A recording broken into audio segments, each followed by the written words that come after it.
গুলশানে ফুচকা বিক্রি করে প্রতিদিন ইনকাম করছে ৫০ থেকে ৬০ হাজার টাকা। বিকাল ৫টা থেকে রাত ৩টা পর্যন্ত চলে তার দোকান, যেখানে ৮ থেকে ১০ জন কর্মী কাজ করেন। বেতন ৫০০ থেকে ১৫০০ টাকা পর্যন্ত। অসাধারণ স্বাদের কারণে দূর দূরান্ত থেকে মানুষ ভিড় জমায় এই ফুচকার স্বাদ নিতে। আমার ফুচকাটা ৮০, আর দই ফুচকা ১২০, আর চটপটি ৬০। বিকাল ৫টা থেকে রাত ৩টা পর্যন্ত, ৩:৩০ পর্যন্ত।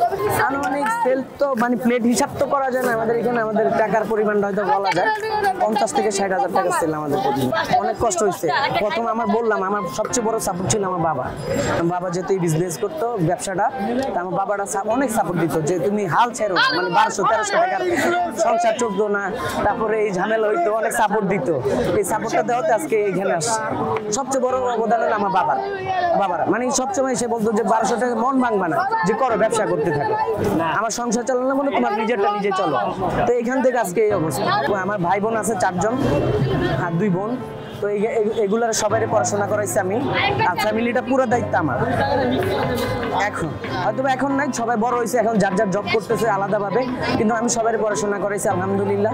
আর এখন আস্তে আস্তে গ্রামে মোটামুটি জায়গা জমি কিনছি, মোটামুটি বাড়ি করা হয়েছে, মোটামুটি ভালো অবস্থা, মোটামুটি আলহামদুলিল্লাহ। ১৪ বছর, ১৪-১৫ বছর এখানে প্রতিদিনই কাস্টমার মোটামুটি অ্যাভারেজ একদম সেম সবসময়। মানে শুক্রবারটা একটু বেশি, আর বৃহস্পতিবার একটু বেশি, কিন্তু সবসময় কাস্টমার থাকে এরকমই, সবসময়। ভালো লাগে, অনেকে বলে যে অনেক দূর থেকে আসে, ভালো লাগে, অনেক ভালো লাগে। আর অনেক দিন ধরে এই ব্যবসায় করি, শুনলেও ভালো লাগে আর কি।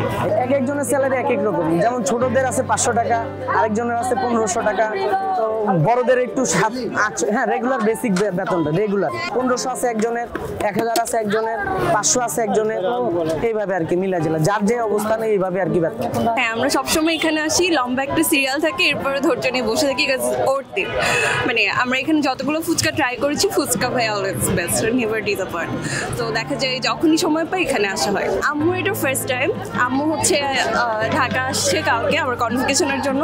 তো আমরা ঘুরে ফিরে আম্মুকে বললাম যে ফুচকা তো কখনো ট্রাই করা হয় না আম্মুর সাথে ভাবি স্ট্রিটে, তো বললাম ঢাকার মধ্যে একটা বেস্ট ফুচকা আছে, আমি আমার ছোট ভাই সবসময় আসি, তো আমাদের রিকমেন্ডেশনে আম্মু আজকে আসছে। মানে এতদিন যেটা খেয়েছি আলু ভর্তা ঝাল টাল তেতো, কিন্তু এটা একটু দই দেওয়া, তার মানে একটু ঝাল মিষ্টি, বেশ ভালো লাগতেছে, মানে একটু অন্যরকম। ফুচকার আমি মনে করি মিক্সচারটা অনেক ভালো, ওদের যেটা টক ওইটা অনেক হাইজিন। অ্যান্ড বাইরের যেগুলো স্ট্রিট ফুডে যে প্রবলেমগুলো হয়, হাইজিন মেনটেন করে না অ্যান্ড বাসি হয়, এখানে দেখা যায় যে রেগুলার এত মানুষ থাকার জন্য সব কিছু ফ্রেশলি সার্ভ করা হয়। অ্যান্ড ওদের দইটা বেস্ট, আমি সাজেস্ট করবো আপনারা ফুচকা নিলে প্লিজ ওদের দইটা ট্রাই করুন।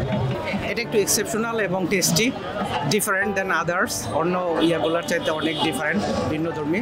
ওরা খুবই মজাদার বানায়, এবং আমি অন্য আরও কয়েকটা জায়গাতে চেষ্টা করছি এবং খাইছি, দেখছি, ওদেরটা তেমন কোনো মজা লাগে নাই। কিন্তু আমি অনেক দূর থেকে শুধুমাত্র আমি আর আমার বউয়ের দুজনে এখানে আসি, এই জায়গার ফুচকাটা খুব মজা হয়, এই জন্য আসা।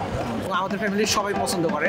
আমার 2টা ফ্রেন্ড আছে, আমি লন্ডনে থাকি, এবং আমার আরও 2টা ফ্রেন্ড আছে, ওরা এই জায়গার ফুচকা আর কোথাও পায় না। এখনও গেলে বলে যে এই ফুচকা এখনও মুখের মধ্যে লেগে আছে, এত মজাদার এই জায়গার ইয়েটা। আর সার্ভিস ভালো, কোয়াইট এনভায়রনমেন্টটাও ভালো। স্ট্রিট ফুড এত মজা হয় এটা জানা ছিল না। স্ট্রিট ফুডের মধ্যে এটা আমার খুবই ভালো লাগছে।